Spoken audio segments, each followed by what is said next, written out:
Today we have a special guest with us, Jalaj Bhai. He's the founder of Spotlight. You told me that your dad was also an entrepreneur. You've learned quite a bit from that. आप कितने साल रहे स्लम्बोजो में? 11 महीने। फिर एक box set में उस समय मेरे एक सीनियर हुआ करते थे, अभी वो एम कैफेन के फाउंडर हैं। तो मैंने बोला चलो ज्वाइन कर ये लेते हैं। 2015 की बात है। 2015। और ये जो गवर्नमेंट को बेचते हैं उसमें निकलते हैं बड़े बड़े टेंडर। तो टेंडर होता है मतलब 2-3 हज़ार करोड़। वो भी कम है। मतलब आज तक के चैटबॉट कैसे चल रहा है, सब कुछ चल रहा है। बहुत सारी चीज़ों की बात करने के बाद रियलाइज हुआ कि यार एक बहुत बड़ा गैप है इंडियन लैंग्वेजेस में, वर्नाकुलर में, लैंग्वेज बेस्ड नहीं, और वो हमको बहुत ही अच्छा नीश मिल गया।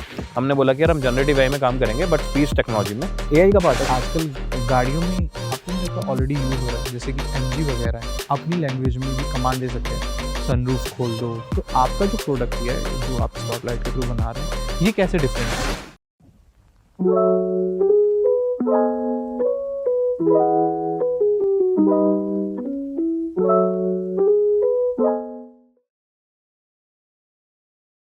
Today we have a special guest with us, Jalaj Bhai.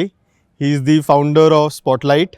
Spotlight एक स्टार्टअप है in the space of AI language module, and भाई कुछ तो कर रहे हैं स्पॉटलाइट के साथ, and he will be able to tell us better about it. तो पहले भाई की जर्नी से स्टार्ट करते हैं।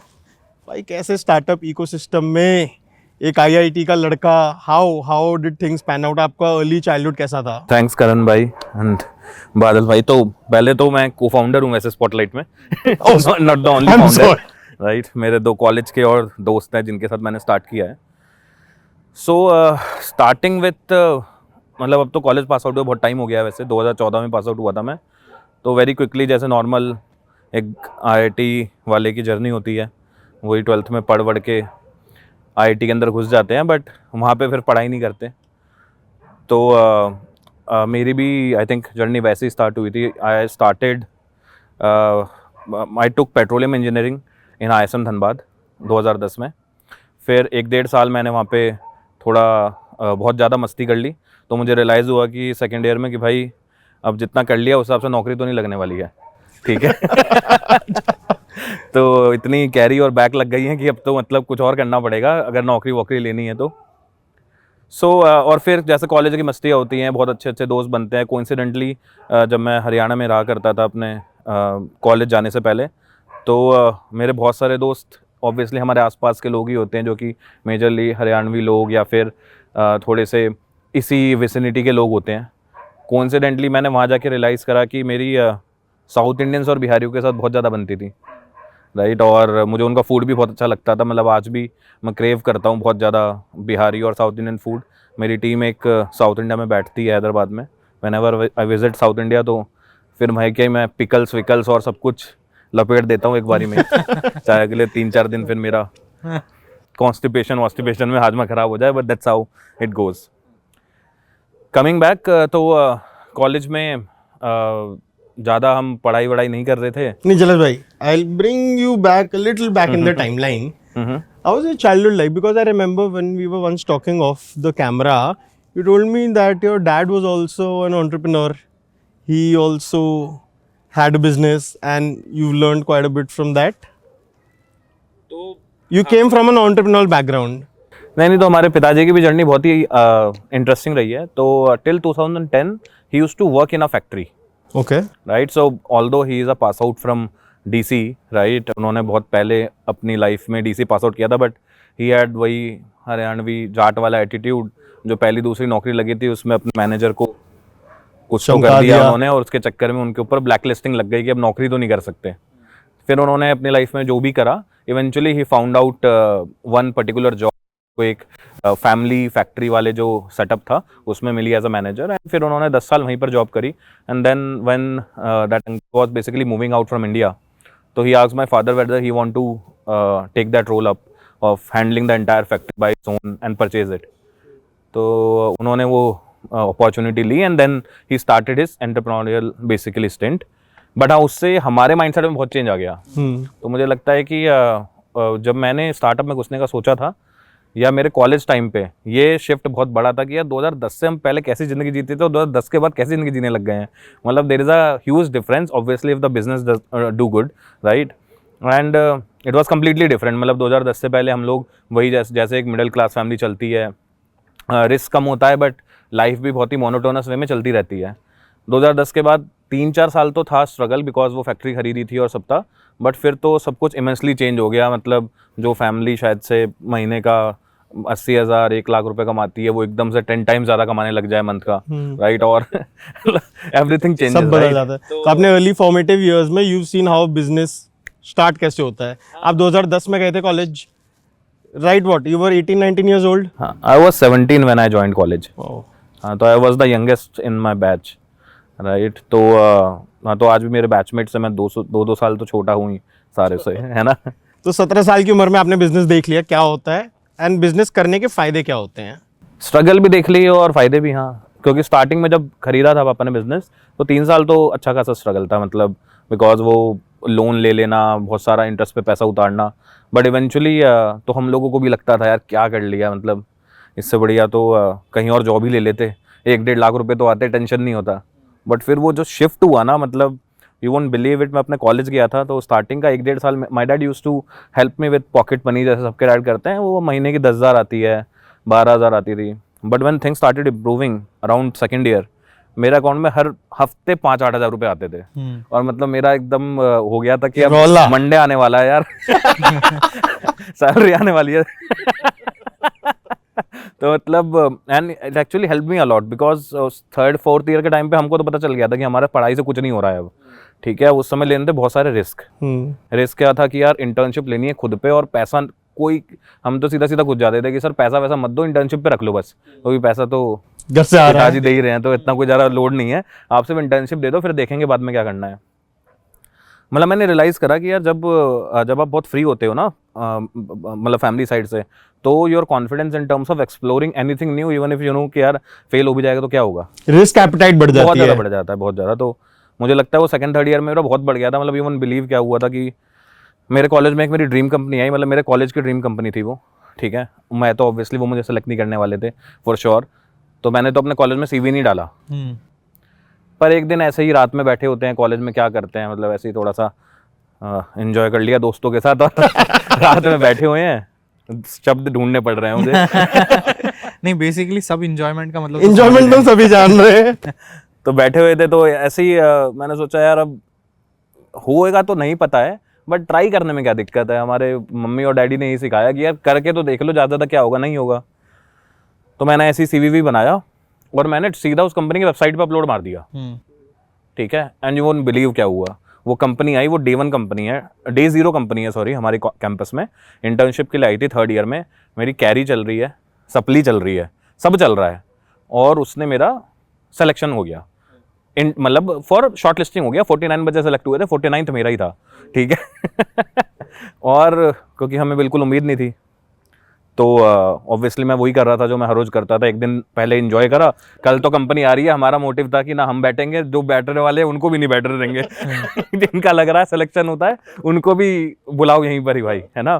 तो वही अगले दिन उठे, कभी अपने रूम पे सोते नहीं थे, जब रात में सोते थे कॉलेज में, किसी और के रूम में सोए हैं, उठे हैं 10-11 बजे, इतनी सारी मिस कॉलें पड़ी हैं फ़ोन पे। फिर सोचा यार अब तो कौन ही कॉल कर रहा होगा, मतलब किस लिए कॉल करते हैं दोस्त लोग सुबह 11-12 बजे, कि यार या तो कैंटीन में बैठ जाते हैं। मैंने बोला यार छोड़ो, रूम में चलते हैं, फिर देखेंगे क्या करना है। आराम से अपनी विंग, उस विंग से निकल के अपनी विंग में गए, रूम में बैठे, वापस आए जब दोबारा देखने, तो देखा अब तो 15-16 मिस कॉल हो गई हैं। मैंने बोला ये कौन कॉल कर रहा है इतना सारे। कॉल उठा के जब बात किया तो पता चला मेरे एक दोस्त हुआ करता था मिश्रा, मतलब he was one of the brightest in our batch. उसने मुझे बोला कि भाई तुम्हारा ना CV सेलेक्ट हो गया, आ जाओ। और मेरी हालत देखो, मतलब मुझे अपने ऊपर इतना कॉन्फिडेंस था कि मेरे पास एक फॉर्मल नहीं है। मेरे बाल अब कॉलेज में कैसे होते हैं, तो मैं थोड़ा चिंकी टाइप का दिखता भी हूँ, तो हमने पूरा ही कोरियन कल्चर अडॉप्ट कर लिया था। लंबे लंबे बाल कर लिए हैं, सब कुछ एकदम ऐसा जैसे पूरा कोरियन पॉप टाइप नहीं होता है, वैसे बना लिया है। और मेरी थोड़ी उस समय में बॉडी भी ठीक हुआ करती थी। और पर अब जब मैंने कपड़े ढूंढने शुरू करे तो है ही नहीं मेरे पास। सोचो फॉर्मल्स में सबसे नियरेस्ट फॉर्मल का मेरे पास क्या पड़ा होगा, एक पिंक कलर की शर्ट और ब्राउन कलर की पैंट। यही पड़ा था मेरे पास, तो कुछ नहीं कर सकते फिर, और क्या, वही पहना और चले गए। फिर इंटरेस्टिंग इवेंट्स हुए, बट वन और द अदर वे उन्होंने 5 लोग सेलेक्ट किए थे, जिसमें से एक मैं था, राइट? और मतलब इंटरव्यू, मतलब बहुत सारी चीज़ें हुई, बट इंटरव्यू में जब मैं घुसा अंदर तो उन्होंने सबसे पहले तो मुझे बाद में पता चला ये इवेंचुअली, क्योंकि जिस दिन सिलेक्शन हुआ उसके बाद ना उन्होंने, मतलब हमारा तो सिलेक्शन होने के बाद क्या हुआ, सिलेक्शन हो या ना हो, सुबह मैं 1 बजे पहुंच गया था, खाना वाना कुछ खाया नहीं है, पिछले दिन तो क्या किया है वो सबको पता है। अब वहाँ पे पूरे दिन बैठे हुए हैं इंटरव्यू की। अब मेरा जीडी होता है, पहले जीडी में सिलेक्शन हो गया, उसके बाद इंटरव्यू आ रहा था। अब इंटरव्यू उन्होंने लिया मेरा रात में 8:30 बजे, और मैं कुछ नहीं खाया हुआ है पूरे दिन। और मैंने प्रिपरेशन क्या किया होगा सोचो इंटरव्यू के लिए, कि मैंने बोला यार देखो इसमें होगा नहीं होगा ये तो पता नहीं, बाल कटवा लिए तो पता नहीं दोबारा कब बढ़ेंगे।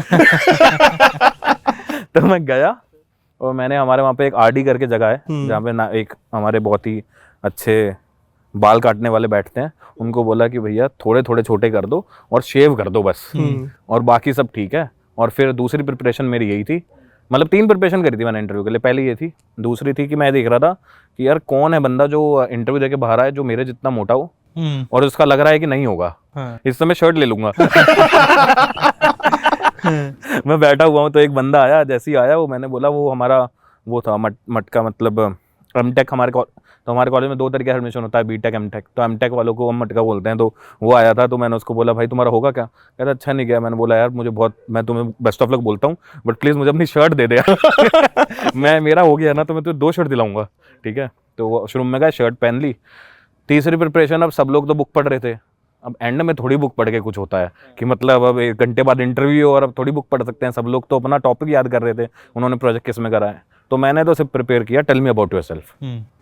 बस मैंने तो सोचा भाई टेल मी अबाउट योरसेल्फ पे ना मोड़ देंगे एकदम डिस्कशन ही चेंज कर देंगे हम पूरा। ठीक है, और घुस गए।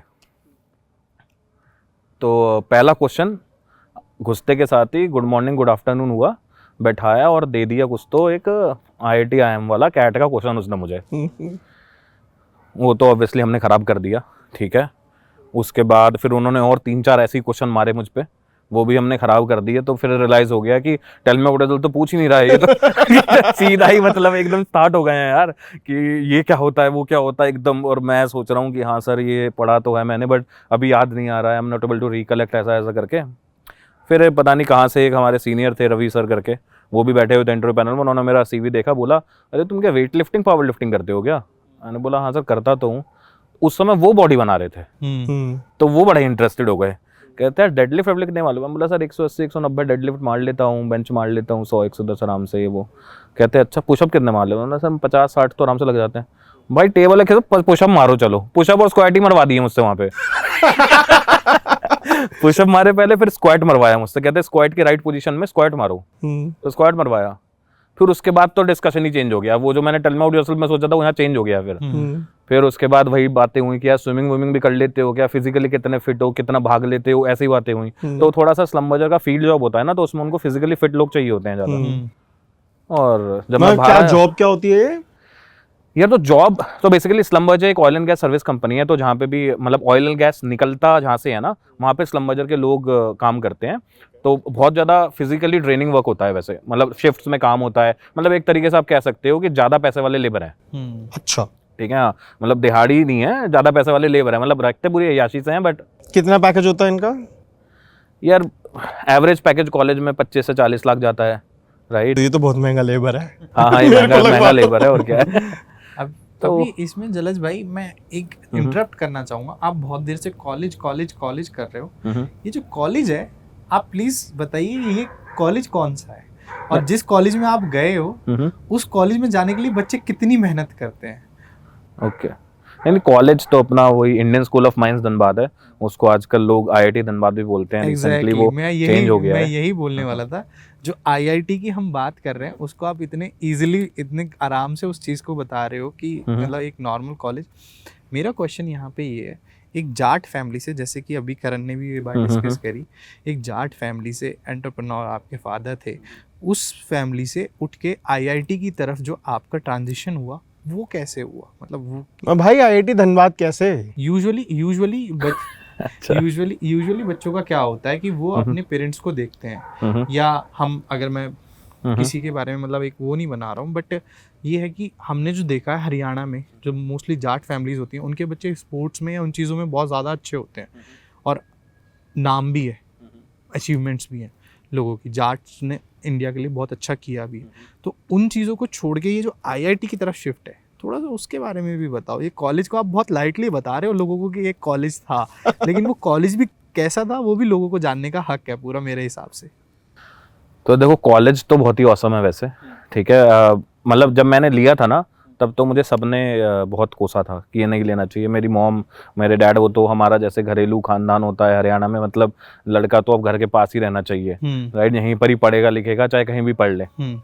बट हाँ, कमिंग बैक यार, वो प्रिपरेशन अगर आप पूछो कैसे होती थी, तो प्रिपरेशन तो सबकी वैसी है जैसे नॉर्मल IIT की होती है। उस समय मैंने बताया हमारे डैड जो थे वो एंटरप्रेन्योर हुआ नहीं करते थे, तब तो नौकरी करा करते थे। तो जब भी कम मार्क्स आते थे तो फैक्ट्री ले जाते थे और बताते थे कि ये देख रहा है ये सब लेबर जो है ना, अगर अगली बार ऐसा हुआ तो मशीन ही चला रही है सीधा, अभी जब यही करना है तो अभी से ही सीखना शुरू कर दो। और मेरी मॉम भी बहुत, मेरी मॉम और मेरे डैड दोनों DC पास आउट है, सो वो पढ़ाई का प्रेशर स्टार्टिंग से ही था बहुत ज्यादा। So, मतलब फैमिली में पढ़ाई को लेके पहले से ही हाँ, वो तो था ही। गेम से स्पोर्ट्स की तरफ उतना नहीं यार। मैं बहुत मोटा हुआ करता था अपने बचपन में, तो वैसे भी कुछ खेल नहीं पाते थे, ज्यादा कुछ खेलते थे तो टॉपर ही हो जाता था मैं, मुझे लग रहा है। तो हमारे पास ज्यादा ऑप्शन नहीं थे। तो मतलब इसको ऐसे सोचो कि मैं एक हरियाणवी जाट इकोसिस्टम में रहता था जहाँ पे मैं दिखता हूँ चिंकी और वो भी मोटा, ठीक है, और वो भी मिडिल क्लास। मेरे पास कितने ऑप्शन है। कैसी बात अगर मुझे अपना basically if I have to carry out myself, right, तो एक तो पढ़ाई है कि यार या तो पढ़ाई कर लो, ठीक है, दूसरा वही है कि या तो फिर वो जैसे लोग बोलते हैं मतलब बदमाशी या दूसरे डायरेक्शन में निकल जाओ, राइट।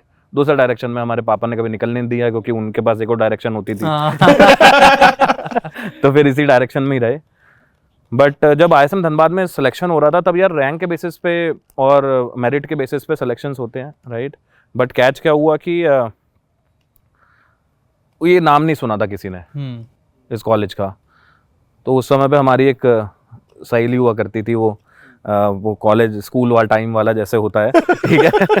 तो उनके पापा एक कंपनी में थे जो कोल एंड ऑयल से बहुत रिलेटेड थी, ठीक है। तो उसने अपने पापा से बात करवाई मेरी। तो मैंने बताया कि अंकल ऐसा ऐसा है, ISM धनबाद मिल गया, वो भी पेट्रोलियम। कहते बेटा छोड़ना मत बिल्कुल। मैंने बोला ये तो अब उस समय तो हम तो क्या सोचते, हमने बोला बताओ अब तो अंकल भी बोल रहे हैं ये तो अच्छा ही होगा फिर तो यार, इसमें क्या गलत है। तो मैंने तो ऐसे ही ले लिया था, ऑनेस्टली बताऊँ तो मेरा तो बिल्कुल मन था कि मैं घर से बाहर ही पढूं, ठीक है।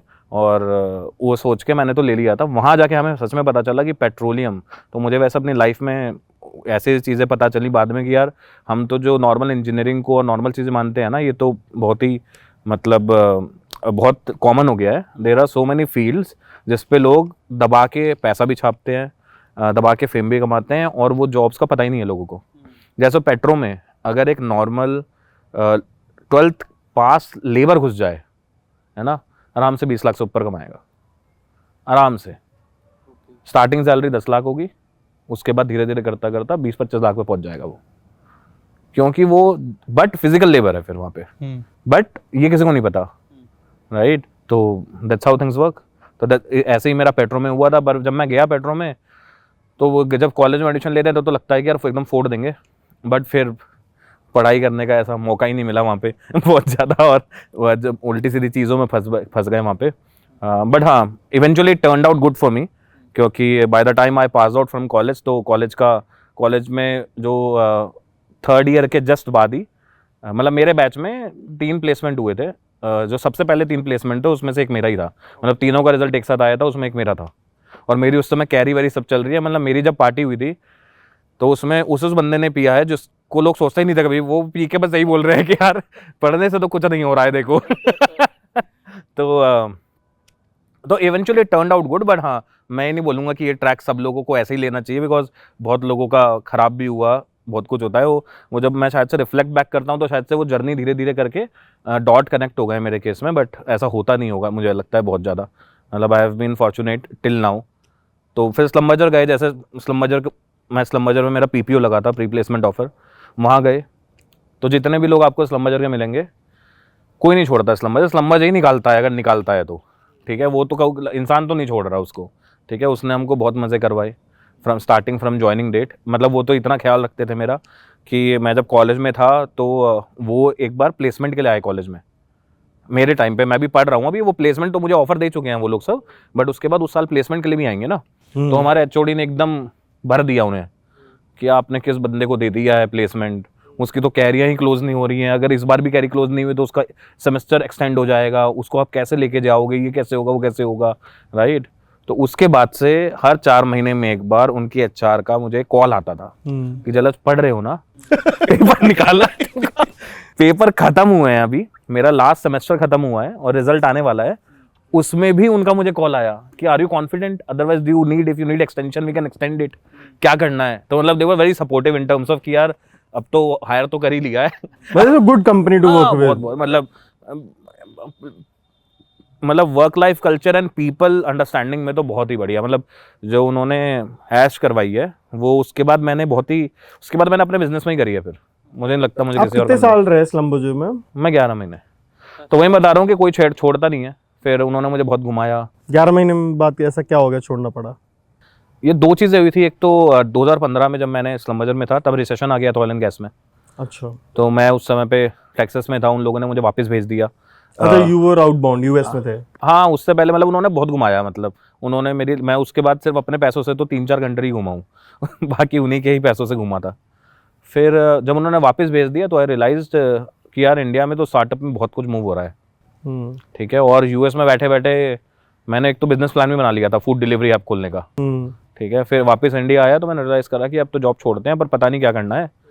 तो मैं 1-2 अपने सीनियर्स से मिला। फिर एक बॉक्सेट में उस समय मेरे एक सीनियर हुआ करते थे, अभी वो एम कैफेन के फाउंडर हैं, राइट। हाँ, एम कैफेन एक ब्रांड है, D2C ब्रांड है, राइट। तो उन्होंने मेरा आइडिया पे तो कुछ करा नहीं, उन्होंने बोला तू मुझे ही ज्वाइन कर ले, ठीक है, और हमारे साथ काम कर ले। फिर मुझे लगा यार अब मेरे पास तो कुछ है नहीं, स्लम बजर तो रिजाइन दे दिया है है ना, अब क्या करेंगे, हाथ तो खाली है, कुछ ना करना। तो मैंने बोला चलो ज्वाइन कर ले। 2015 की बात है? 2015। हाँ। तो मेरे को बताओ 2015 में फिर वापस आए आपने खुद का ऐप बनाने का सोचा, एंड आपके जो सीनियर हैं एम कैफीन के फाउंडर, हाँ, उन्होंने बॉक्सेट में मुझे ज्वाइन करवा लिया। फिर मैंने बॉक्सेट में, उस समय बॉक्सेट डाइन इन और डिलीवरी दोनों करता था। मैंने उनका पहला ओनली डिलीवरी आउटलेट खोला था। बॉक्सेट वही खाने की कंपनी है, they pivoted into only delivery cloud outlets. Kitchen. हाँ, क्लाउड किचन वाला थिंग। तो वो खोला तो उसमें कुछ लर्निंग्स मिली मुझे। 3 महीने मैंने आसपास वहाँ काम किया। देन देयर वाज मतलब unfortunately my dad went through a certain medical condition because of which he was not able to actually take care of the business, और वो घर पे उनको बैठना था। तो फिर आई केम बैक और मेरे डैड ने जो वो 2010 में फैक्ट्री खरीदी थी and I started looking after that. Okay. फिर एकदम मुझे पता रियलाइज़ हुआ कि हम कितनी हवा की दुनिया में जी रहे थे स्लम बजर और बॉक्सेट में। तो फैक्ट्री ने मुझे सब सिखा दिया थोड़ा सा बिजनेस करना। तो वहाँ पे तो रूल बहुत ही सिंपल है। फैक्ट्री ने दुनियादारी सिखा दी। हाँ, एकदम मतलब वहाँ का रूल बहुत ही सिंपल है। देखो वो लोग मेरे डैड को जानते हैं और फैक्ट्री है जिसमें 100-110 लोग काम करते हैं, पर इनमें से ये एजुकेटेड नहीं है। इनका मोटिव सक्सेशन नहीं है, इनका मोटिव है यहीं पर काम करना, और ये बहुत पुराने हैं मेरे से ज़्यादा, राइट। इनको अपना काम पता है, बड़े किसी और की नहीं सुनते। अगर आपको इनसे काम करवाना है तो आपको you will have to earn respect from them, जो मुझे स्टार्टिंग के 2-3 महीने रियलाइज ही नहीं हुआ, right, which led to us taking a lot of losses. Eventually मैंने I started working on the shop floor with them, right, and things started turning out good. मेरे dad भी वापस आ गए and then we took factory to a certain level जहाँ पे we started few discussion with companies जो हमारे clients हुआ करते थे for acquisition, and it turn out to be good, right. And that's how I moved out. My dad stayed with them. अभी भी मेरे डैड उन्हीं के साथ हैं. He's still working, taking care of the same factory. And अभी तो कितने साल इस फैक्ट्री में काम करा? मैंने 2 साल काम किया, 2017 तक। हाँ, 2017 तक। एंड देन उसके बाद निकला तो अब वो समझ नहीं आ रहा था कि यार अब कहाँ पे जाएंगे दोबारा, क्योंकि 2 साल अब अपना बिजनेस कर लिया। स्लम बजर वाला तो एक्सपेक्टेशन रख नहीं सकते, अब कहाँ जाएंगे, है ना। हाँ, मतलब वो तो इंडिया में तो बहुत ही मुश्किल है। मतलब स्लम बजर में तो मैं, मतलब जन्नत मूवी देखी है ना आपने, उसमें इमरान हाशमी, वही था मैं एकदम। तो मैं सेल्स में था, उन्होंने मुझे लिया फील्ड में था, बट मैं सेल्स में था। उन्होंने मुझे PPO दिया था फील्ड का देख के, बट हायर कर लिया सेल्स में। और स्लम बजर में मेरा सेल्स का बहुत ही सिंपल रूल था। देखो इंडिया में 2-3 ही एंटिटी हैं जो ऑयल फील्ड ओन करती है और स्लम बजर उनके लिए काम करता है, और ये सारी एंटिटीज मेजरली गवर्नमेंट है, राइट।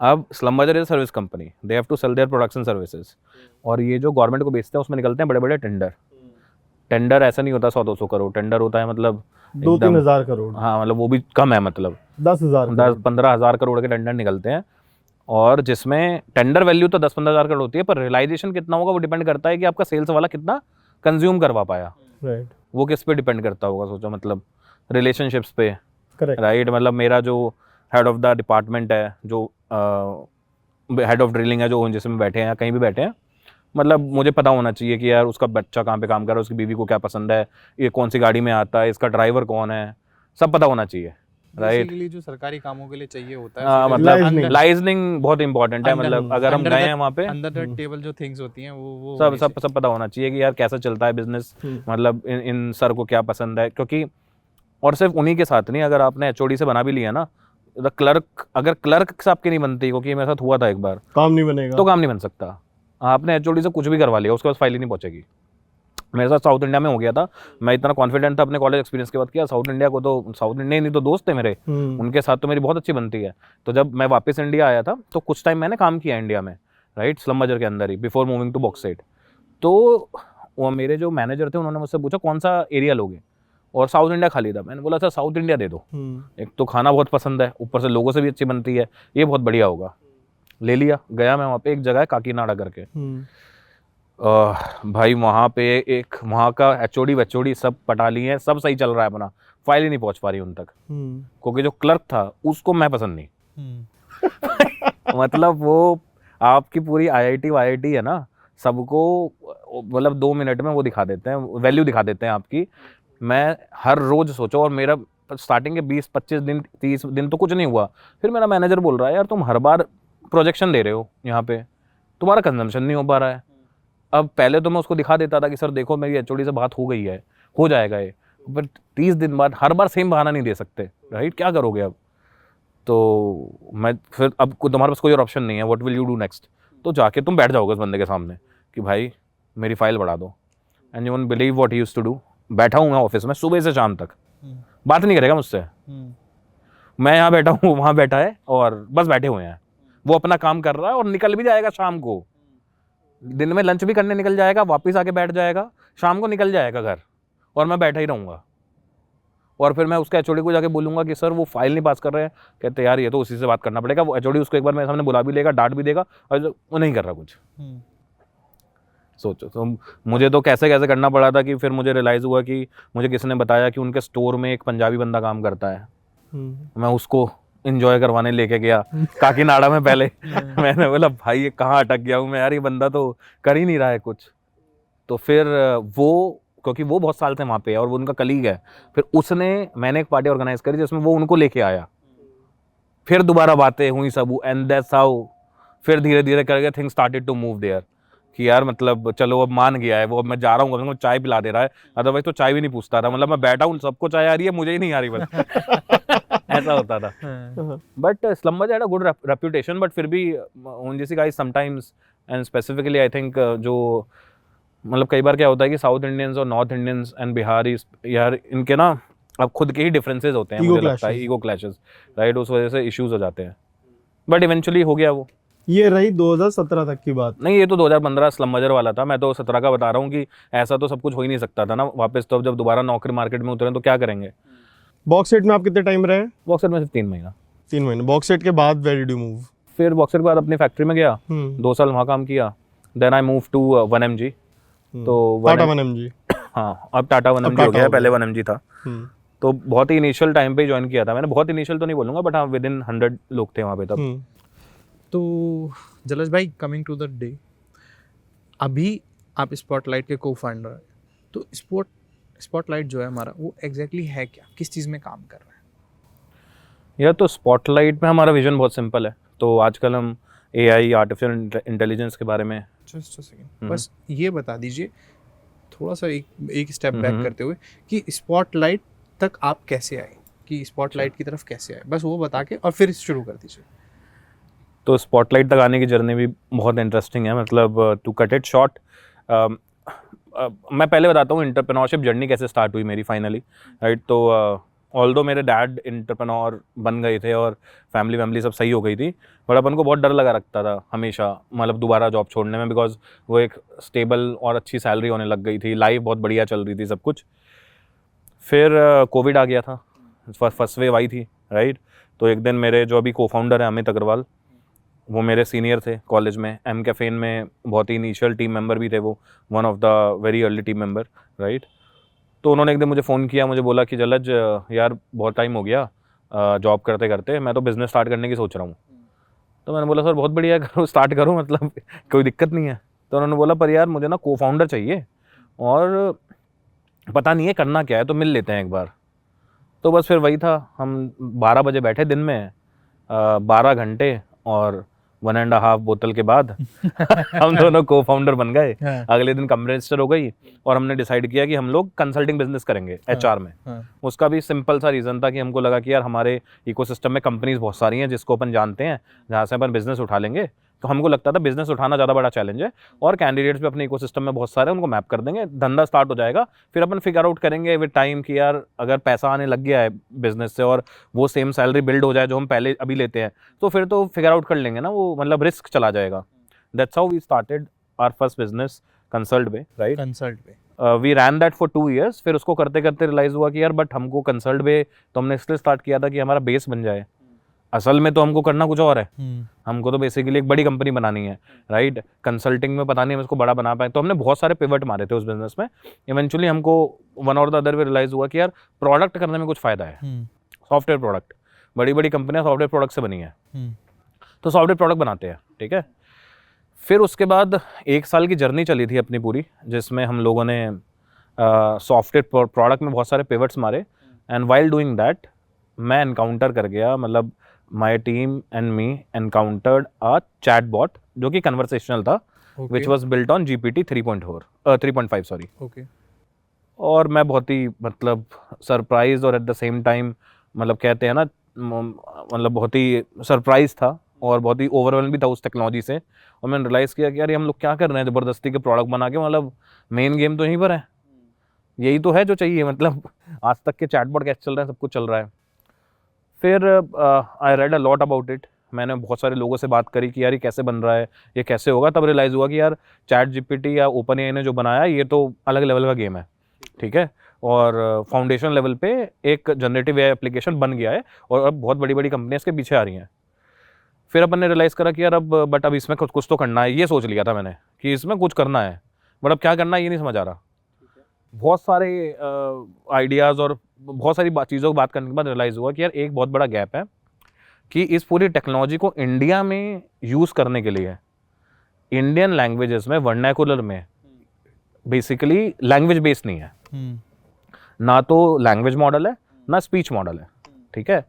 और उसी में हमने रियलाइज़ करा कि यार बट कैच क्या है कि इंडिया की जनता है पूरी की पूरी वॉइस फर्स्ट, राइट। 80-85% जनता एक तो मल्टीलिंगुअल लैंग्वेज में बात करती है, अंग्रेजी बोल नहीं पाती, दूसरा वॉइस में ही बात करना पसंद है सब लोगों को, राइट, इंटरेक्शन। तो दैट्स हाउ वी डिसाइडेड कि यार अपन लोग स्पॉटलाइट में, और वो हमको बहुत ही अच्छा नीश मिल गया। हमने बोला कि यार हम जनरेटिव एआई में काम करेंगे बट स्पीच टेक्नोलॉजी में, focus around India. Indian specific models नहीं बने हुए हैं मार्केट में, और हम लोग इंडियन स्पेसिफिक मॉडल्स बनाएंगे जो स्पेसिफिक यूज़ केसेस सॉल्व करेंगे फॉर इंडियन मार्केट, राइट। तो जैसे आप चैट GPT यूज़ करते हो, चैट GPT बेसिकली एक चैट बॉट है जो आपकी जनरल इंक्वायरीज में या फिर आपके पर्सनल असिस्टेंट की तरह काम करता है। हमारा एप्लीकेशन बहुत ही सिंपल है। हमारा एप्लीकेशन ये बोलता है कि यार कोई भी प्रोडक्ट या कोई भी बिजनेस अभी चैट बॉट से बेसिकली बात करवाता है अपने कस्टमर्स से, राइट। हम सारे प्रोडक्ट, सारे बिजनेसेस को ना एक वॉइस इंटरफेस दे देंगे। तो जो काम अभी वो लोग या तो फिजिकल एजेंट से करवाते हैं, ह्यूमन से, या फिर लोग चैट पे आके करते हैं ना, वो उनके प्रोडक्ट पे वॉइस इंटरफेस के थ्रू सब कुछ नेविगेट कर पाएंगे, ट्रांजैक्शन कर पाएंगे। Think of it something like तुम ब्लिंकिट से ऑर्डर करते हो आजकल, जाके एक एक चीज़ ढूंढते हो फिर करते हो। इसमें मल्टीपल आइट्रेशन लगते हैं, तुमको देखना पड़ता है कि यार मैं अगर पनीर खरीदने आया हूँ और मेरे पास 5 ब्रांड के पनीर हैं, तो कौन सा पनीर ज़्यादा बिक रहा है, रिव्यूज़ देखते हो, ये सब करते हो ना, प्राइस देखते हो। और इसमें दिस इज़ और ये सॉफ्टवेयर ऐसे ही बने होते हैं, राइट। बट सोचो कि तुम सीधा ब्लिंकिट से बोलो कि जो भी उसके बॉट का नाम होगा, हमने अभी तक तो बनाया नहीं है तो पता नहीं है, बट मानो उसके बॉट का नाम ब्लिंकिट ही है, राइट, कि hey Blinkit I want to order paneer, ठीक है। और हिंदी में बोलोगे, इंग्लिश में नहीं बोलोगे कि मुझे पनीर ऑर्डर करना है या ये ऑर्डर करना है, या फिर सीधा बोलोगे कि यार ये कुछ लिस्ट है मुझे ऑर्डर करनी है, फाइंड आउट कि मेरे नियरेस्ट में सबसे सस्ता और अच्छी क्वालिटी का क्या मिलेगा और ऑर्डर कर दो, and it will order, okay, right. You don't have to go and, जैसे जोमेटो है, जोमेटो में मानो आप जाते हो तो आप रेस्टोरेंट से ऑर्डर करते टाइम क्या देखते हो, तो डिश आपको हो सकता है पता हो, बट फिर आप क्या देखते हो, ये डिश मेरे आसपास के रेस्टोरेंट में कितनी जल्दी आएगी, कितने रुपए की मिल रही है, एवरेज ऑर्डर अमाउंट क्या है क्या नहीं है। इसमें मल्टीपल आइट्रेशन लगते हैं, बहुत ही कम्बरसम जर्नी होती है। बट सोचो this can be easily done through a voice interface saying कि यार can you write down my order and order it from a restaurant जो 30 मिनट के अंदर डिलीवर कर दे, राइट, और मेरा ये बजट है, and it just orders for you, okay, right, and you don't have to do anything. तो this is basically part of artificial intelligence. हाँ, एआई का पार्ट है सब कुछ। अगर मैं एआई के बारे में सिंपलेस्ट वे में आपसे पूछना चाहूँ तो व्हाट इज़ एआई? अगर आज के टाइम में अगर आप इस चीज़ को देखोगे तो एआई के बारे में हर कोई बात कर रहा है, लेकिन बहुत कम लोग उस चीज़ को समझ पा रहे हैं। उन्हें सिर्फ ये लग रहा है कि एआई एक ऐसी चीज़ है कि भाई एक तरह से कंप्यूटर सोच रहा है, उतना ही लोग समझ पा रहे हैं। अगर मैं आपसे पूछना चाहूँ, आप इस चीज़ पे वर्क भी कर रहे हैं, तो व्हाट इज़ एआई? अगर एक आप आम आदमी को समझाने जाओ तो हम एआई के बारे में उन्हें कैसे समझा पाएंगे? ठीक है, तो यार मैं कोशिश करता हूँ, पता नहीं मैं कितना सक्सेसफुल हो पाऊंगा इस अटेम्प्ट में, बट हाँ, बट कैच बहुत ही सिंपल है कि यार आज के जितने भी प्रोडक्ट होते हैं ना, उन प्रोडक्ट्स के साथ उन प्रोडक्ट को यूज़ करने के लिए इंसान को बहुत मेहनत करनी पड़ती है। ठीक है। उसको समझना, उस प्रोडक्ट के बारे में जानना और उस प्रोडक्ट को नेविगेट करना। और सिर्फ ये प्रोडक्ट के बारे में नहीं है, ये बेसिकली आप प्रोडक्ट ले लो, बिजनेसेस ले लो, राइट, या फिर जनरल लाइफ में इंसान को बहुत बेसिकली एफर्ट डालना पड़ता है डिफरेंट चीज़ों को समझने के लिए, ठीक है, स्पेसिफिकली सॉफ्टवेयर प्रोडक्ट्स, राइट, या फिर डेटा को समझने के लिए, ठीक है। आर्टिफिशियल इंटेलिजेंस बहुत ही सिंपल चीज़ है, वो बोलता है कि यार आपकी लाइफ में और ये जो प्रोडक्ट है या बिजनेस है जो भी आप करना चाहते हो, राइट, मैं इन दोनों के बीच का एक इंटरफेस हूँ, ठीक है, और मैं इंटेलिजेंट हूँ। मैं इस सॉफ्टवेयर प्रोडक्ट या बिजनेस की तरह ना, मतलब आई एम नॉट समथिंग जो बेसिकली सोच नहीं सकता, ठीक है। तो you tell me what you want out of this, I will get you that.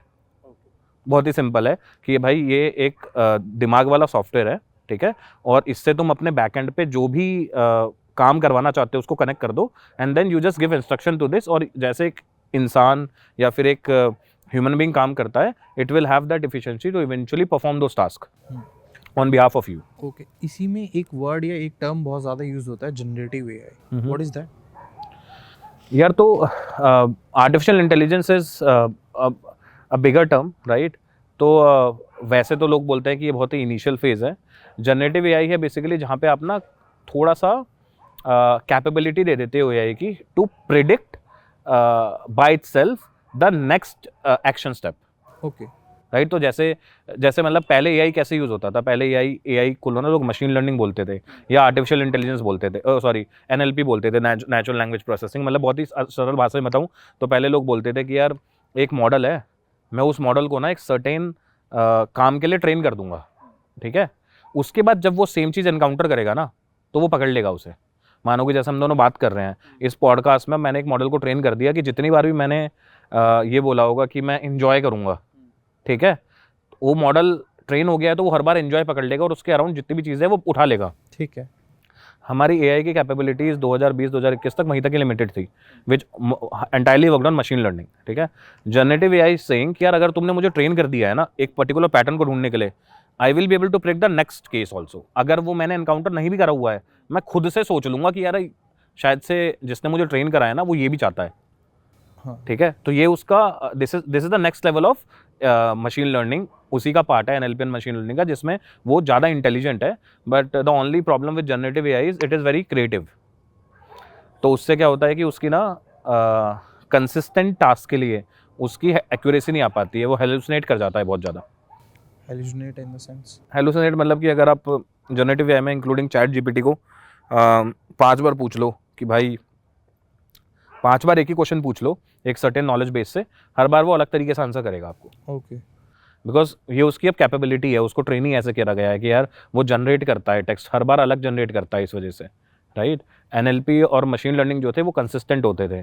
तो now what everybody is working towards is कि ये पूरा लार्ज लैंग्वेज मॉडल जिस पे जनरेटिव एआई चलता है, राइट, उसको कैसे कंट्रोल करा जाए कि वो उसकी आउटपुट कंसिस्टेंट हो, कि मतलब ज़बरदस्ती के बहुत ज़्यादा सोच के आंसर ना दे। अगर उसको लिमिट कर दिया गया है कि भाई तुझे यही 10 चीज़ों पे काम करना है तो ये 10 चीज़ें ऐसे ही सोचनी है, वैसा है। इसमें मैं एक चीज़ और पूछना चाहूँगा कि अगर ये इतना ज़्यादा सोच रहा है, इसके साथ तो थ्रेट्स भी बहुत सारे जुड़े हुए हैं। थ्रेट्स एज इन की जैसे कि हमने मूवीज़ और साइंस फिक्शन मूवीज़ में बहुत ज़्यादा देखा है कि मशीन अगर एक लेवल के बाद सोचना शुरू कर देगी तो कहीं ना कहीं ह्यूमन थ्रेट्स या ह्यूमन लाइफ को भी थ्रेट हो जाएगा। तो उस चीज़ को लेके आप कितना मतलब उस चीज़ को सही मानते हैं, because you are working on that, तो आप उस चीज़ को लेके भी कहीं ना कहीं बात होती होंगी, आप उस चीज़ पे कुछ कहना चाहोगे? तो अगेन बहुत ही डीप टॉपिक है वैसे, बट मेरा ओपिनियन जो मैंने अभी बनाया है मुझे लगता है, ठीक है, क्योंकि मैंने इस पर ज़्यादा सोचा नहीं है, वो यही है कि शायद से सारी टेक्नोलॉजीज जब आती हैं उसका एक प्रो एंड कॉन्स होता है, right. And obviously AI as a technology, not generative AI, generative AI is part of AI, but AI as a spectrum, उसके डाउन साइड्स तो हो ही सकते हैं, राइट। बट इसको कोई एक इंसान या कंपनी कवर नहीं कर सकती। ये बेसिकली फिर आपका गवर्नमेंट लेवल पे, कंट्रीज़ के बेसिकली जो गवर्नमेंट लेवल पे होता है ना, वहीं से ही कंट्रोल होता है, हो पाएगा ये, अगर हो पाएगा तो, राइट। बट थ्रेड्स अगर आप बोलो तो मतलब अनलिमिटेड थ्रेड्स हैं यार। अगर आप बोलो कि आपके पास एक मशीन है जो मर नहीं सकती है, जो बहुत ही इंटेलिजेंट भी है और उसे दर्द भी नहीं होता। ठीक है। I'll just ask one thing here. बादल ने भी बात करी थ्रेट्स की. Now when we talk about threats, एक बहुत ही major threat which is looming all across celebrities is deep fake AI. मतलब we've seen a couple of celebrities, we've seen Rashmika Mandanna, उनकी एक deep fake वीडियो आ गई थी. ऐसी बहुत सारे celebrities हैं. What do you think about the threat of AI making such deep fakes that सच क्या है, झूठ क्या है, how can you recognize? I mean, it's very difficult, and ये एक बहुत major threat है. What do you think about deep fake AIs? And देखो डीप फेक तो डीप फेक ही नहीं, डीप फेक की तरह वैसे बहुत सारे इश्यूज हैं जो AI के अंदर हैं, बट हाँ ये these are real issues and ये तो होंगे ही। मतलब जब आप, तो डीप फेक क्या है? Deep fake is nothing but it's just like saying कि यार मैं ना एक फ़ोटो लेके उस फोटो से मैं मल्टीपल आउटपुट जनरेट कर सकता हूँ थ्रू AI। लोग इसको बहुत यूज़ करते हैं वीडियोस, एड कैंपेन्स बनाने के लिए, मल्टीपल चीज़ बनाने के लिए। अब आप बोलो क्या इसको किसी और चीज़ के लिए यूज़ करा सकता है? ऑब्वियसली करा जा सकता है। कैसे कंट्रोल होगा? अगेन एक कंपनी कंट्रोल नहीं कर सकती। जैसे गवर्नमेंट ऑफ इंडिया ने भी निकाल दिया एक मेमोरेंडम, अगर आप लोगों को, मुझे पता नहीं पता बट कि जितने भी लार्ज लैंग्वेज मॉडल रन या फिर डायरेक्ट AI कंपनी होगी जो लार्ज लैंग्वेज मॉडल स्केल पे बनाने वाली है या फिर B2C में जाने वाली है सीधा, राइट, उनको गवर्नमेंट ऑफ इंडिया से अप्रूवल लेना पड़ेगा to launch their model now in India. They can launch it like this. And ये पहले ही UK, US और बाहर डेवलप कंट्रीज़ में आ चुका था कि यार अगर AI की कोई कंपनी है और वो कोई भी मॉडल लॉन्च करने वाली है तो they'll have to take approval and they'll have to maintain certain set of security to ensure that people don't use it like that, है ना। अब आप बोलोगे फिर ये डीप फेक कैसे बने, आज कैसे बनते हैं?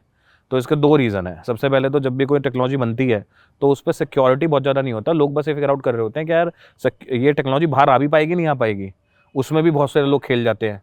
दूसरा ये है कि यार जब बेसिकली एक बैरियर है, उसके गुड साइड पे बहुत सारे इंटेलिजेंट लोग हैं जो इसको बना रहे हैं, तो उसके बैड साइड पे भी तो बहुत सारे इंटेलिजेंट लोग होंगे ना जिसको बनाएंगे, राइट। जैसे अगर आप बोलते हो कि यार टेररिस्ट बनते हैं, टेररिस्ट का वो असला कहाँ से आता है? मतलब फ्रॉम, ऐसा तो नहीं है, मतलब वो अगर हमारी गवर्नमेंट के पास मिलिट्री पावर आती है, बेसिकली गन्स आती हैं, टैंक्स आते हैं, टेररिस्ट के पास भी आते हैं, राइट। अब आप बोलो कहाँ से आते हैं, ये तो बहुत बड़ा डिबेट है, हाँ, है ना। तो वैसा ही है, AI यहाँ आएगा तो वहाँ भी आएगा। पॉजिटिव और नेगेटिव तो हर चीज़ के होते हैं, हाँ। बेसिकली आप ये कहना चाहते हैं। यहाँ पे भी आएगा, वहाँ पे भी आएगा। अब तो जैसे आप स्पॉटलाइट की बात कर रहे हैं, आप स्पॉटलाइट को एज एन, जो आपने अपनी स्पॉटलाइट का पूरा मॉडल बताया, अब मैं उसी पे बात करता हूँ। बेसिकली कहीं आपका जो ये प्रोडक्ट है, थोड़ा सा अगर आपने देखा होगा, जो आजकल गाड़ियों में ये ऑलरेडी, आपको नहीं लगता ऑलरेडी यूज़ हो रहा है? जैसे कि MG वगैरह है, वो ऑलरेडी सेम टेक्नोलॉजी को एक तरह से यूज़ करते हैं। जैसे कि उनका एक मॉडल है, मुझे उसका एक्चुअल नाम तो नहीं पता,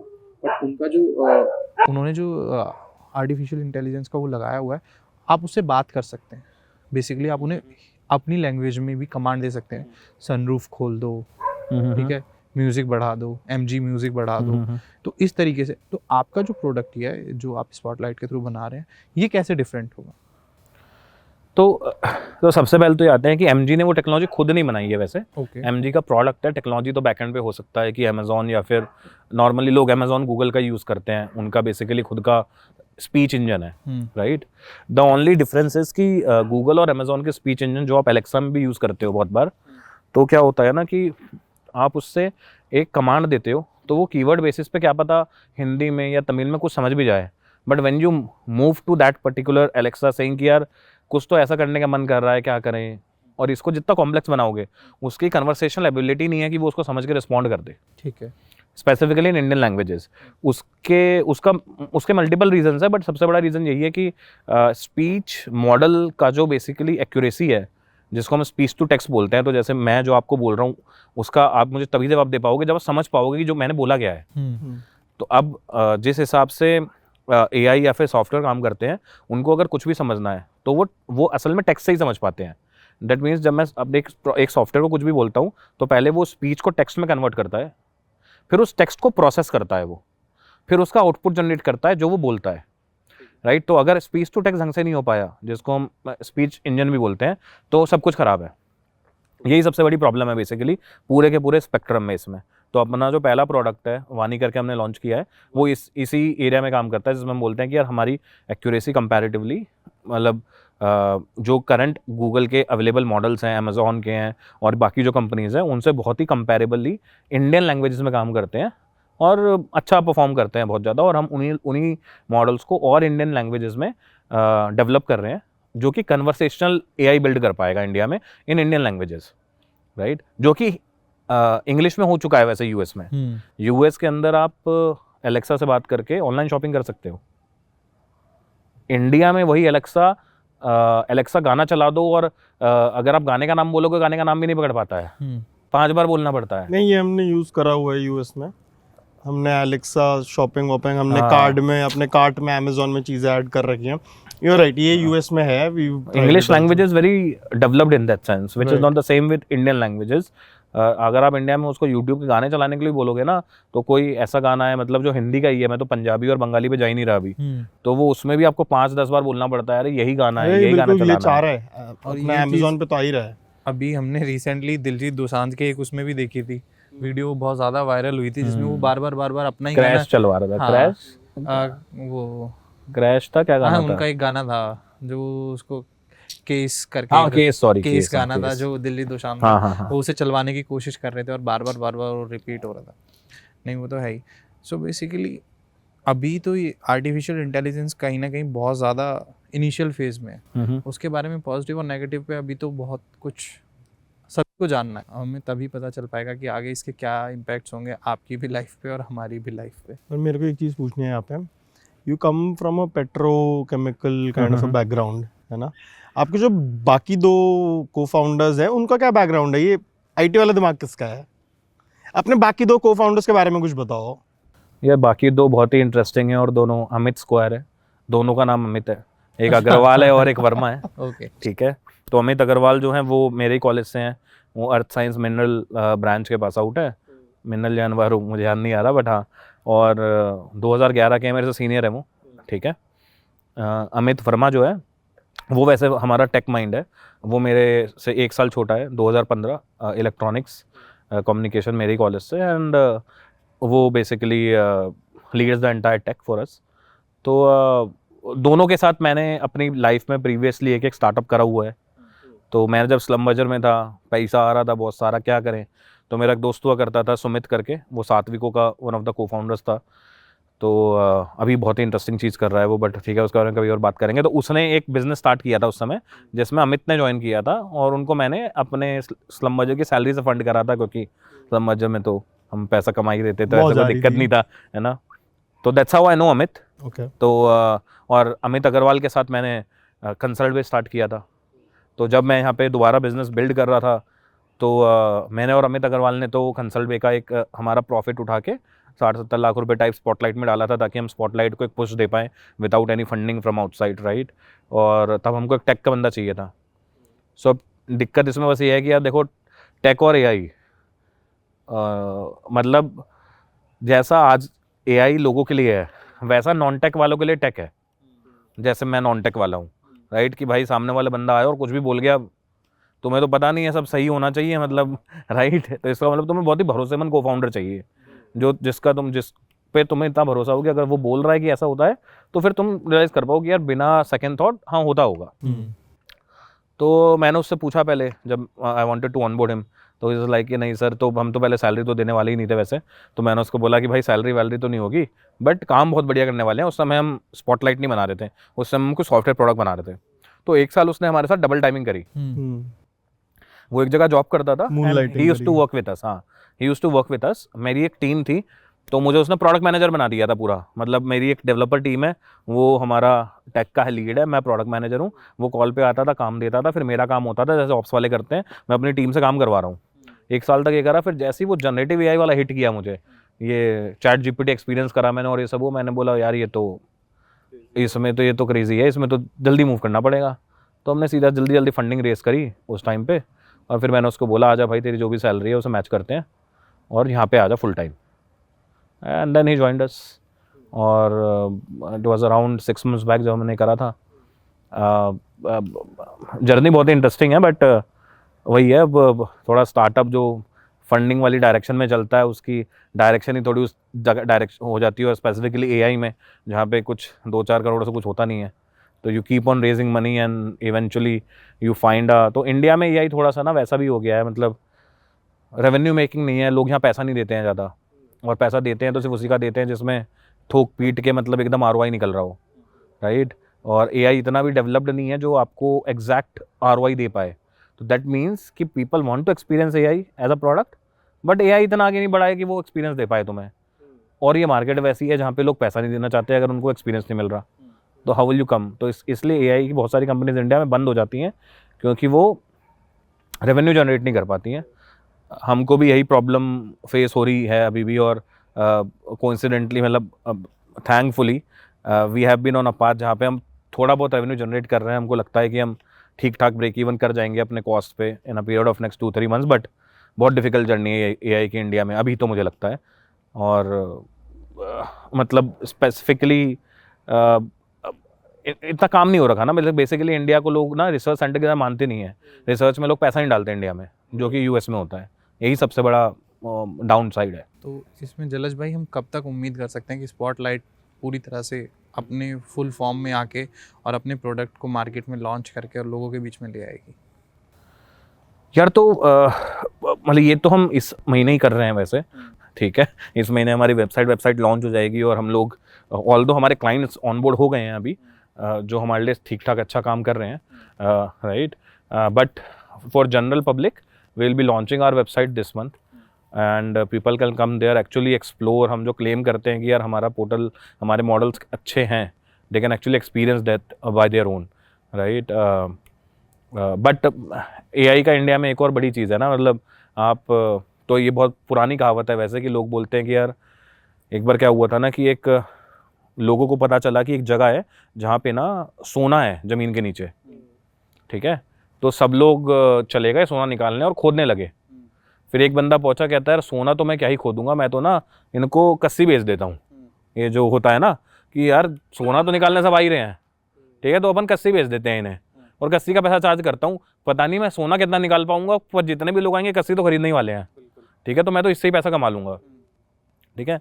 बट तो इंडिया में जो अभी एआई का प्रॉब्लम है वो ये है कि हम बेसिकली एक तरीके से अभी कस्सी बना रहे हैं, राइट। बट हमको लोगों को ना ये सोना है तुम्हारे कौन से यूज़ केस में, वो बताना पड़ता है, वो उनको खुद रियलाइज़ नहीं हो पा रहा है जब आप कस्सी बना रहे हो। हाँ, तो हम बेसिकली एक तरीके से कस्सी बना रहे हैं। हम बोल रहे हैं कि यार हमने वो टेक्नोलॉजी क्रैक कर ली है। बना तो वो एआई रहे। हाँ हम basically one more the other way एक तरीके से एक टूल बना रहे हैं जिसको यूज़ करके वो लोग अपने कंपनी के अंदर से सोना निकाल सकते हैं। बट दिक्कत ये है कि उनको पता नहीं है इसे कैसे निकालना है, या उनको यही नहीं पता सोना है क्या, कहाँ पे ये चलेगा, ये टूल कैसे चलेगा। तो हमारा बहुत सारा टाइम अभी क्लाइंट्स को और कंपनीज को समझाने में जाता है, या उनके साथ बैठ के यूज़ केस ढूंढने में जाता है कि यार आपका ये यूज़ केस होगा, इस यूज़ केस में ऐसे चलेगा ये, और हम इसको ऐसे पीओसी करके देखते हैं, फिर वो पीओसी अप्रूव होता है। तो इसलिए हमारा साइकिल टाइम बहुत ज़्यादा होता है, जो कि यूएस में ऐसा नहीं होता। यूएस में लोग खुद से ही फिगर आउट कर लेते हैं, यार चैट जीपीटी आ गया क्या, ऐसे यूज़ कर लो, इसको ऐसे यूज़ कर लो, राइट। रिसर्च और टेक्नोलॉजी थोड़ी सी आगे है वहाँ की comparative to India. We'll conclude today's episode, but अभी हमारी बहुत सारी बातें रह गई हैं। We have to still talk about Consult Bay, where you are one of the co-founders. Again, one of the co-founders. भाई के 2 स्टार्टअप हैं। You've had a beautiful love marriage. Uncle aunties had a love marriage. That's the reason आप बीच में वो जो terminology use कर रहे थे नॉर्थ ईस्ट वाली, that's the reason you have beautiful north eastern looks. In fact, beautiful Korean looks. What you told us about the Korean fashion and all. So we'll keep all of this for our next episode, part 2 of this episode. And it was lovely having you. Thank you so much for your time. And all the best from our side for your startup. Hopefully बहुत अच्छा करेंगे और जब उसके बाद आके बैठ के उसके बारे में और डिटेल में बात करें। All the best for spotlight भाई। सब लोग जाओ वेबसाइट चेकआउट करो, वानी का अपना देखो कैसे यूज करना है, क्या करना है। गो start following spotlight right now. Thanks a lot भाई। भाई आप लोगों हमारे को भी कुछ फीडबैक दो यार, यार हमारी मेरा जनता तो को बोलो, खुद ही अपनी फर्स्ट जनता टाइम को है बोलो। बट हाँ बहुत बढ़िया काम कर रहे हैं करण भाई और बादल भाई, राइट। आई थिंक बहुत सारी अच्छी अच्छी स्टोरीज आप लोगों के लिए। पता नहीं सीखेंगे कितना, बट स्टोरी और मूवीज का तो कल्चर बहुत पहले से आ रखा है, आई मीन मज़ा तो आना चाहिए, राइट। आपको तो- मजा आया? हाँ हाँ मुझे तो तो बस एक काम करो, कैमरा को देख के ना आप एक चीज बोल दो, हमें लाइक फॉलो सब्सक्राइब कर ले। तो हमको लाइक फॉलो और सब्सक्राइब करो अगर आप लोगों को हमारे कन्वर्सेशन में मज़ा आता है तो देखने साथ में में। साथ में साथ में। चलिए, थैंक यू तो थैंक यू सो जलज भाई। मच।